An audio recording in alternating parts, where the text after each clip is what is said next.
Hello friends, welcome to study दिमाग से। आप सभी का आपके अपने यूट्यूब चैनल स्टडी दिमाग से पर बहुत बहुत स्वागत है। चलिए सभी बच्चे जल्दी से लाइव आ जाइए, फिर स्टार्ट करते हैं आज की हमारी क्लास। आज की हमारी जो क्लास है परीक्षा के नज़रिए से बहुत महत्वपूर्ण क्वेश्चंस लेकर के आई हूँ। इंडियन जियोग्राफी की 4th क्लास है आज, ठीक है। 3 क्लास हम पहले कंप्लीट कर चुके हैं, आज चौथी है जिसमें हम भारत के भूगोल को जानेंगे कि हमारे भारत के भूगोल से रिलेटेड आपके एग्ज़ाम में क्वेश्चन क्या पूछा जाता है, किस लेवल के क्वेश्चन आते हैं, कैसे कैसे क्वेश्चन आते हैं, उन्हीं से रिलेटेड आज की हमारी क्लास है। तो सभी बच्चे जल्दी से लाइव आ जाइए क्लास में, अपने दोस्तों के साथ इस वीडियो को शेयर कर दीजिए। और जिन बच्चों को पीडीएफ चाहिए वो बच्चे टेलीग्राम ज्वाइन कर लीजिए। टेलीग्राम पर आपको स्टडी दिमाग से सर्च करना है, वहाँ पर आपको पीडीएफ मिल जाएगी, ठीक है।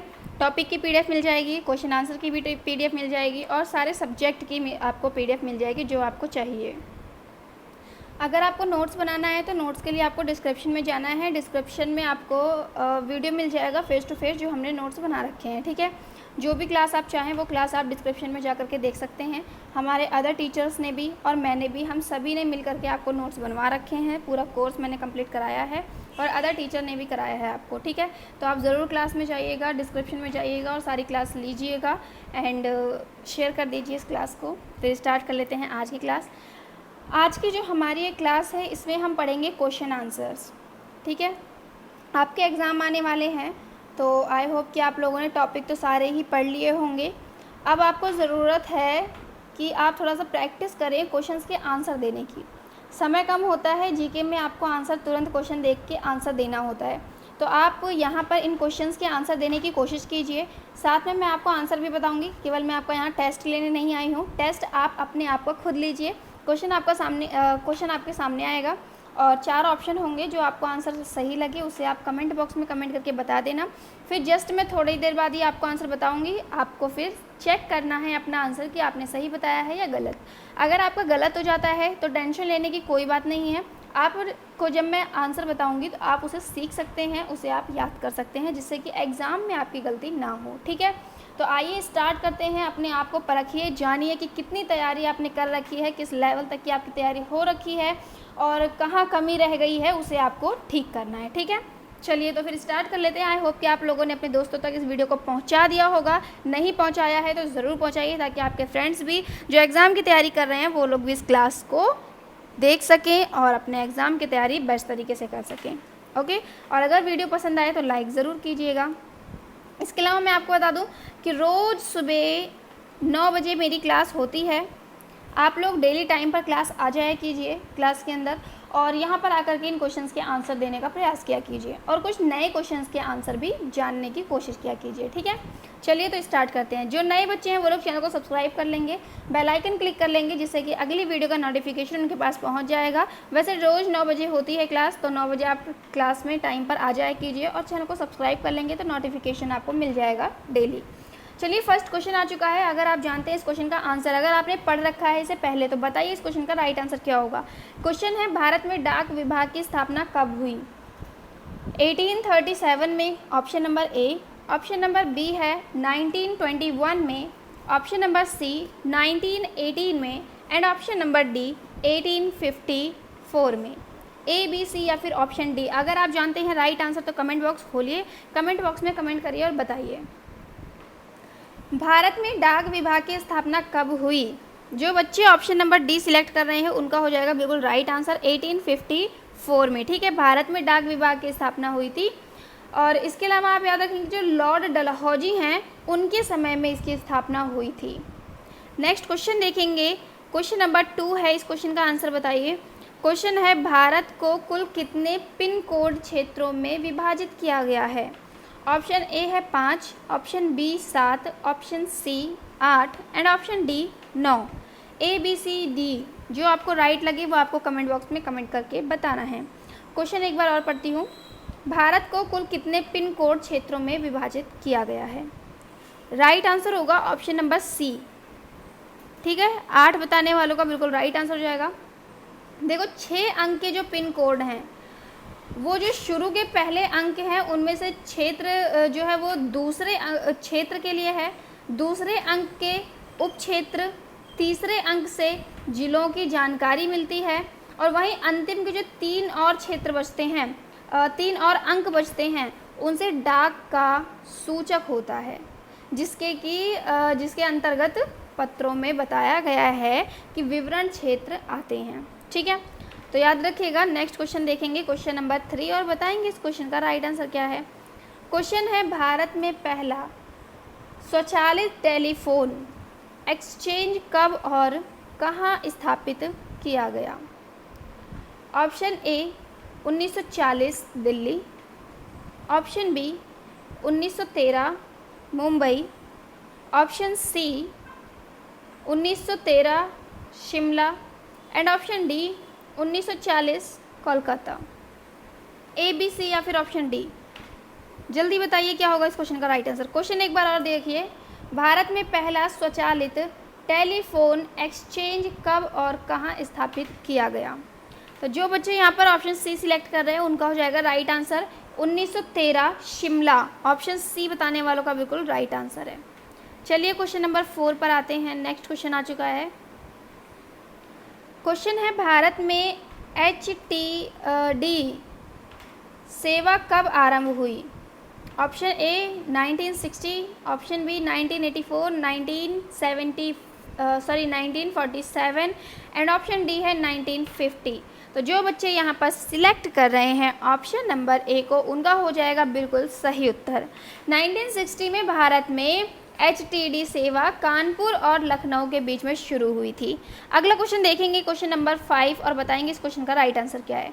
चलिए क्वेश्चन आ चुका है। क्वेश्चन है, सर्वप्रथम STD सेवा किन नगरों के मध्य आरंभ हुई थी। दिल्ली तथा मुंबई, कानपुर तथा लखनऊ, दिल्ली तथा पंजाब, कोलकाता तथा मुंबई। ए, बी, सी या फिर ऑप्शन डी। सर्वप्रथम STD सेवा किन नगरों के बीच शुरू हुई थी या मध्य आरंभ हुई थी। तो जो बच्चे यहाँ पर सिलेक्ट कर रहे हैं ऑप्शन नंबर बी, उनका हो जाएगा राइट आंसर कानपुर तथा लखनऊ। बताने वालों का राइट आंसर हो चुका है। चलिए नेक्स्ट क्वेश्चन देखते हैं। क्वेश्चन नंबर 6 आ चुका है, इस क्वेश्चन का आंसर बताइए। क्वेश्चन नंबर 6 है, भारत में कौन से वर्ग की भाषा बोलने वालों की संख्या सबसे ज़्यादा है। Option A Indo Aryan, option B द्रविड़, ऑप्शन सी साइनो तिब्बती एंड ऑप्शन डी इनमें से कोई नहीं। अगर आपने पढ़ा है, आपको याद है तो कमेंट बॉक्स में कमेंट कर दीजिए।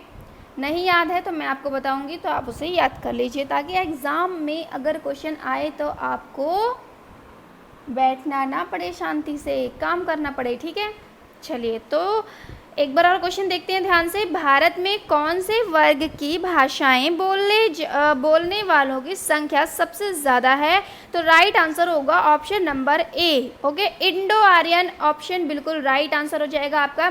भारत में इंडो आर्यन 73% बोली जाती है, जबकि हम ऑप्शन नंबर बी पे जो आपको द्रविड़ दिख रहा है इसकी बात करें तो ये 20% बोली जाती है। एंड थर्ड ऑप्शन देखिए साइनो तिब्बत, तो ये जो है 0.85% बोली जाती है, याद रखिएगा। चलिए नेक्स्ट क्वेश्चन देखते हैं। Question number 7।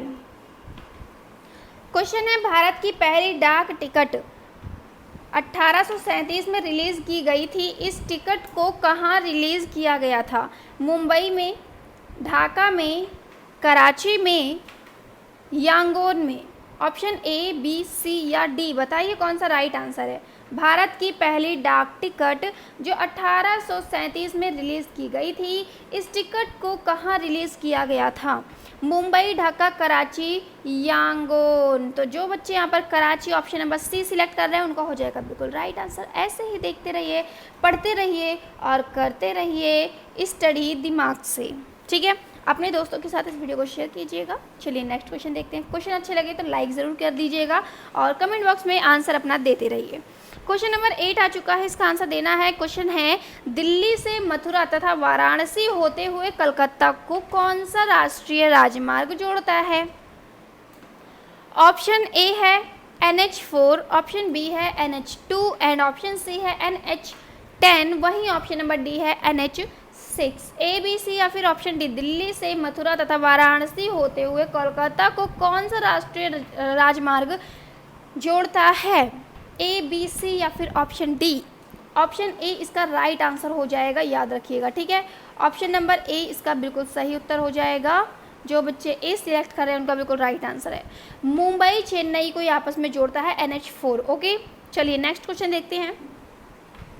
क्वेश्चन नंबर 9 आ चुका है। इस क्वेश्चन का आंसर आपको करके बताना है। क्वेश्चन है राष्ट्रीय राजमार्ग NH1 किन स्थानों को जोड़ता है? ऑप्शन ए दिल्ली एवं मुंबई, बरास्ता जयपुर। ऑप्शन नंबर बी है दिल्ली एवं अमृतसर, बरास्ता फाजिलका। ऑप्शन नंबर सी है दिल्ली एवं अमृतसर, अंबाला तथा जालंधर। ऑप्शन नंबर डी है इनमें से कोई नहीं। राइट आंसर कमेंट बॉक्स में कमेंट करिए, क्या होगा इसका राइट आंसर। क्वेश्चन एक बार और पढ़ते हैं, चलिए।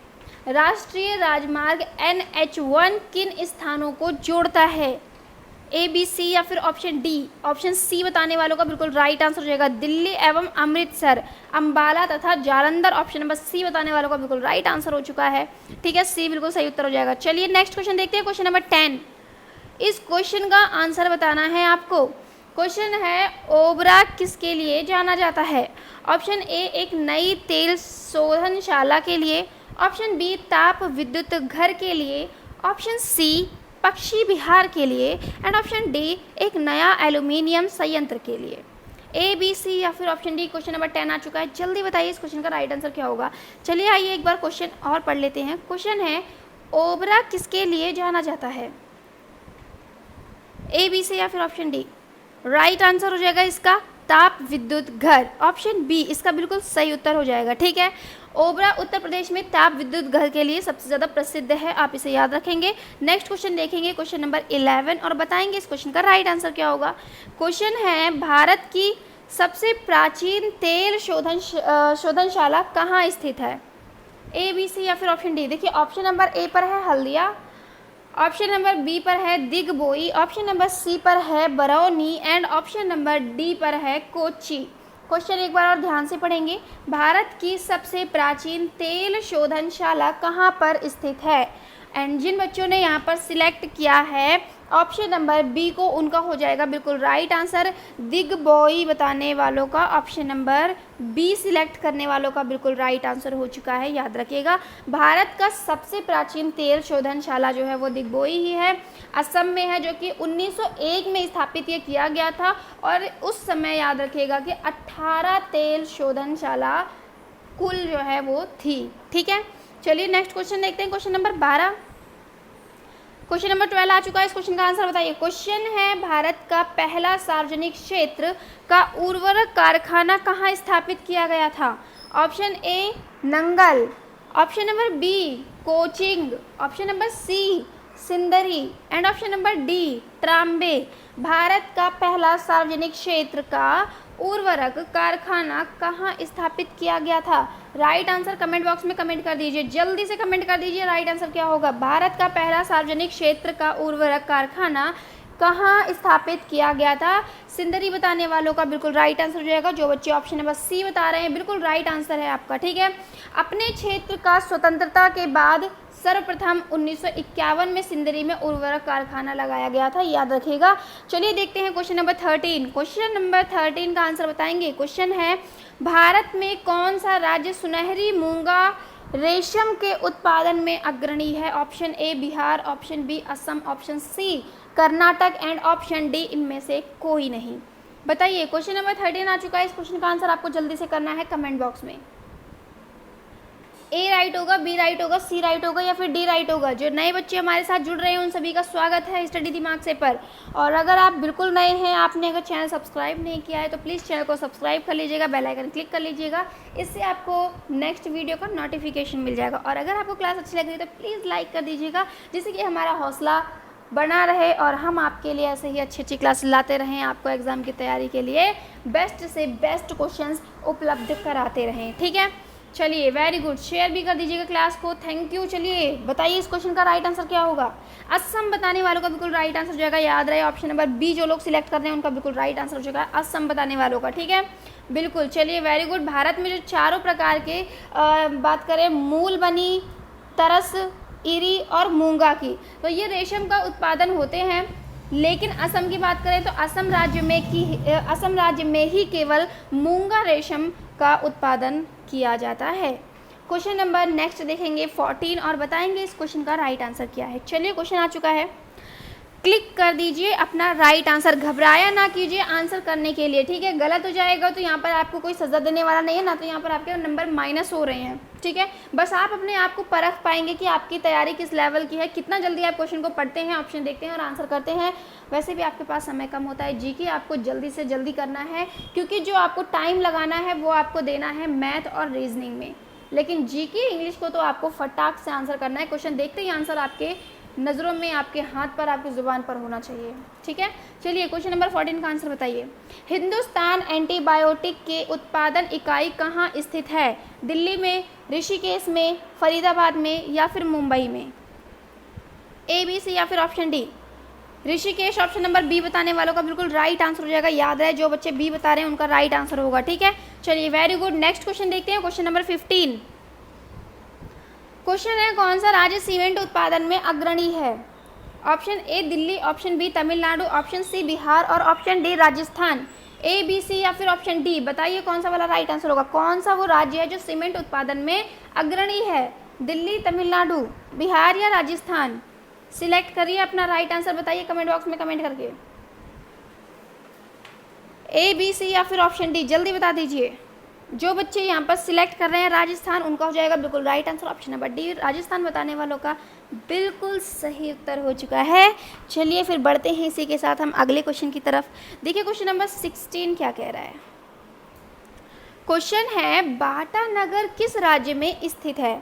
Option A Mumbai, option B Delhi, option C Paschim Bengal, option D Bangalore. A, B, C या फिर ऑप्शन डी, सिलेक्ट करिए अपना राइट आंसर। कमेंट बॉक्स खोलिए, कमेंट करिए और बता दीजिए राइट आंसर क्या होगा। बाटा नगर किस राज्य में स्थित है? ए, बी, सी या फिर ऑप्शन डी पश्चिम बंगाल। ऑप्शन सी बताने वालों का बिल्कुल राइट आंसर हो जाएगा। जो बच्चे option number C West Bengal select कर रहे हैं, बाटा नगर पश्चिम बंगाल का एक प्रमुख औद्योगिक प्रदेश है। बाटा नगर हुगली कोलकाता औद्योगिक प्रदेश का एक उप क्षेत्र है, ये भी आप याद रखिएगा, ठीक है। चलिए इसी के साथ हम बढ़ेंगे अगले क्वेश्चन की तरफ। Next question number 17। इस क्वेश्चन का आंसर क्लिक कर दीजिए कमेंट बॉक्स में। देखिए क्वेश्चन है, एम्बेसडर कारें कहाँ बनती हैं? मुंबई में या फिर दिल्ली में, बंगलोर में या फिर कलकत्ता में? Option A, B, C, D, ambassador कारें कहाँ पर बनती हैं? A, B, C, D, 4 option. Question number 17 select करिए और कमेंट बॉक्स में कमेंट करिए कौन सा राइट आंसर होगा। कोलकाता ऑप्शन नंबर डी बताने वालों का बिल्कुल राइट आंसर हो जाएगा। ध्यान रहे डी जो लोग सिलेक्ट करेंगे उन्हीं का राइट आंसर होगा। चलिए question number 18 next question. Question number है 18 और क्वेश्चन है, राष्ट्रीय पोत डिजाइन तथा अनुसंधान केंद्र कहाँ स्थित है? Option A Kochi, option B Visakhapatnam, option C Kolkata and option D Mumbai. A, B, C या फिर ऑप्शन डी, बताइए क्या होगा इस क्वेश्चन का राइट आंसर। राष्ट्रीय पोत डिजाइन तथा अनुसंधान केंद्र कहाँ स्थित है? कोच्चि में, विशाखापट्टनम में, कोलकाता में या फिर मुंबई में? क्वेश्चन नंबर 18 और जो बच्चे सिलेक्ट कर रहे हैं ऑप्शन नंबर ए कोच्चि, उसका हो जाएगा बिल्कुल राइट आंसर ऑप्शन नंबर ए बताने वालों का, कोचीन बताने वालों का, ठीक है। कोच्चि शिपयार्ड जापान के सहायक जो सहयोग हैं उनसे स्थापित देश का सबसे नया और सबसे बड़ा प्रांगण है। चलिए नेक्स्ट क्वेश्चन देखेंगे, क्वेश्चन नंबर 19। इस क्वेश्चन का आंसर बताइए। क्वेश्चन है, यह भौतिकी प्रयोगशाला कहाँ स्थित है? नई दिल्ली में, मुंबई में, हैदराबाद में या बेंगलोर में? भारत का भूगोल हम पढ़ रहे हैं तो ऑप्शन भी आपके पास इंडिया के ही होंगे, ठीक है। चलिए बताइए कमेंट बॉक्स में कमेंट करके क्या होगा इस क्वेश्चन का राइट आंसर। यह भौतिकी प्रयोगशाला कहाँ स्थित है? नई दिल्ली, मुंबई, हैदराबाद या फिर बेंगलोर? ए, बी, सी या फिर ऑप्शन डी, बताइए क्या होगा इस क्वेश्चन का राइट आंसर। नई दिल्ली बताने वालों का बिल्कुल राइट आंसर हो चुका। ऑप्शन नंबर ए जो लोग सिलेक्ट कर रहे हैं बिल्कुल सही उत्तर है आपका। चलिए क्वेश्चन नंबर 20, ये है आज का हमारा लास्ट क्वेश्चन। इसलिए मैं आपको बता रही हूँ क्योंकि अगर आप आंसर करना चाहते हैं और आप सोच रहे हैं हम बाद में देंगे तो अब बाद का टाइम आपको कल ही मिलेगा। तो जल्दी से इस क्वेश्चन का आंसर बता दीजिए क्या होगा। डीजल रेलवे इंजन कहाँ बनते हैं? चितरंजन, वाराणसी, भोपाल या फिर जमशेदपुर। ए बी सी या फिर option D. Diesel railway engine कहाँ बनते हैं? ए बी सी या फिर ऑप्शन डी सिलेक्ट करिए, कमेंट बॉक्स में कमेंट करिए अपना राइट आंसर। और जो भी आपके डाउट हो वो डाउट ज़रूर आप कमेंट बॉक्स में लिख दिया कीजिए, जिससे कि मैं आपके सारे डाउट्स क्लियर कर सकूं। ठीक है, जो भी डाउट हो ज़रूर पूछिए। डीजल रेलवे इंजन कहाँ बनते हैं, इसका आंसर बता दीजिए। जल्दी बताइए इस क्वेश्चन का क्या होगा राइट आंसर।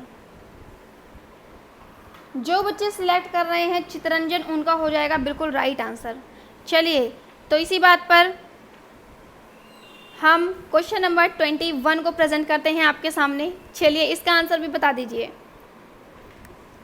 बताइए इस क्वेश्चन का राइट आंसर क्या होगा। लास्ट क्वेश्चन समझ करके आप लोग बड़े खुश हो गए थे। अरे पढ़ लीजिए थोड़ा सा। चलिए, थोड़े से क्वेश्चन और अटेम्प्ट कर लीजिए। कौन से लौह इस्पात षड्यंत्र की स्थापना जर्मनी के सहयोग से की गई थी? बता दीजिए इस क्वेश्चन का राइट आंसर क्या होगा। कभी क्वेश्चन की डिमांड भी कर लिया कीजिए कि मैम क्वेश्चन थोड़े बढ़ा दीजिए। ठीक है, किसी भी बच्चे का कमेंट नहीं आता है कि क्वेश्चन हमें और ज़्यादा चाहिए। बस कम से कम क्वेश्चन करा दीजिए, काफ़ी है, लेकिन क्लास ज़रूर होनी चाहिए। चलिए, बिल्कुल आपके लिए क्लास डेली होगी और क्वेश्चंस भी आपके लिए आते रहेंगे। बस आपको करना क्या है, डेली टाइम पर आना है और सारी क्लास अटेम्प्ट करनी है। और जो भी क्वेश्चन यहाँ कराए जाए उन्हें ध्यान से सुनना है और याद करना है। ठीक है, और अच्छा लगे तो एक छोटा सा लाइक कर देना है और अपने दोस्तों को शेयर करना है। चलिए, कौन से लौह इस्पात संयंत्र की स्थापना जर्मनी के सहयोग से की गई थी? जो बच्चे यहाँ पर सिलेक्ट कर रहे हैं HSL राउरकेला, उनका हो जाएगा बिल्कुल राइट आंसर। यानी कि आपने अगर सिलेक्ट किया है ऑप्शन नंबर बी को, तो बिल्कुल राइट आंसर हो चुका है आपका। चलिए, नेक्स्ट क्वेश्चन देखते हैं। क्वेश्चन नंबर 22, इस क्वेश्चन का आंसर बताइए क्या होगा इस क्वेश्चन का राइट आंसर। क्वेश्चन नंबर 22, किस उद्योग में सबसे अधिक श्रमिकों को रोजगार मिला हुआ है? ऑप्शन ए लौह इस्पात, ऑप्शन बी सूती वस्त्र, ऑप्शन सी चीन उद्योग या फिर ऑप्शन डी चाय परिष्करण। ए बी सी या फिर ऑप्शन डी, बताइए क्या होगा इस क्वेश्चन का राइट आंसर। किस उद्योग में सबसे अधिक श्रमिकों को रोजगार मिला हुआ है? तो जो बच्चे सिलेक्ट कर रहे हैं सूती वस्त्र, उनका हो जाएगा बिल्कुल right answer. Option number B बताने वालों का बिल्कुल सही उत्तर हो चुका है। चलिए, बताइए नेक्स्ट क्वेश्चन का आंसर। क्वेश्चन नंबर 23, क्वेश्चन है कुल मूल्य के दृष्टिकोण से भारत के निर्यात व्यापार में कौन सा पदार्थ सबसे महत्वपूर्ण है? ऑप्शन ए है लौह अयस्क, ऑप्शन बी है चाय, ऑप्शन सी है अयस्क एंड ऑप्शन डी है सूती वस्त्र। Option A B C D, बताइए क्या होगा इस क्वेश्चन का राइट आंसर। क्वेश्चन नंबर 23, कुल मूल्य के दृष्टिकोण से भारत के निर्यात व्यापार में कौन सा पदार्थ सबसे महत्वपूर्ण है? और जो बच्चे यहाँ पर चाय सिलेक्ट कर रहे हैं उनका बिल्कुल राइट आंसर हो जाएगा ऑप्शन नंबर बी बताने वालों का। ठीक है, वैसे भी चाय मेरी बहुत फेवरेट है। चलिए, तो ऑप्शन नंबर बी बताने वालों का बिल्कुल सही उत्तर है। मूल्य के दृष्टिकोण से भारत में निर्यात में जो है वो चाय का पहला स्थान है। जबकि सूती वस्त्र की हम बात करें और इसके अलावा इंजीनियरिंग उत्पादन की बात करें तो ये जो है दूसरे और तीसरे नंबर पर आते हैं। ठीक है, चलिए हम क्वेश्चन नंबर 24 देखेंगे और बताएंगे इस क्वेश्चन का राइट आंसर क्या है। क्वेश्चन नंबर 24 का आंसर बताइए। नेक्स्ट क्वेश्चन आ चुका है, इस क्वेश्चन का आंसर आपको सिलेक्ट करके बताना है क्या होगा। देखिए, क्वेश्चन है पहले सूती वस्त्र मिल 1818 में फोर्ट ग्लोस्टर में स्थापित की गई थी। यह किस राज्य में स्थित है? Option A Maharashtra, option B Gujarat, option C Paschim Bengal या फिर option D Karnataka. A B C या फिर ऑप्शन डी, बताइए क्या होगा इस क्वेश्चन का राइट आंसर। पहले सूती वस्त्र मिल 1818 में फोर्ट ग्लोस्टर में स्थापित की गई, यह किस राज्य में स्थित है?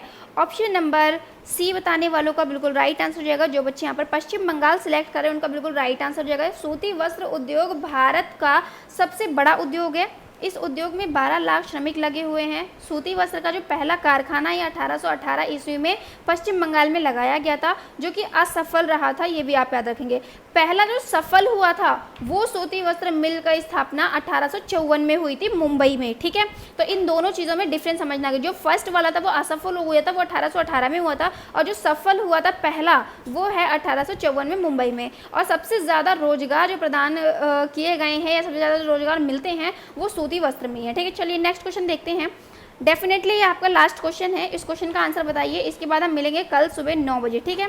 चलिए बताइए, सूती वस्त्र मिलों की सर्वाधिक संख्या कहाँ है? महाराष्ट्र में, गुजरात में, तमिलनाडु में या फिर कर्नाटक में? ए, बी, सी या फिर ऑप्शन डी?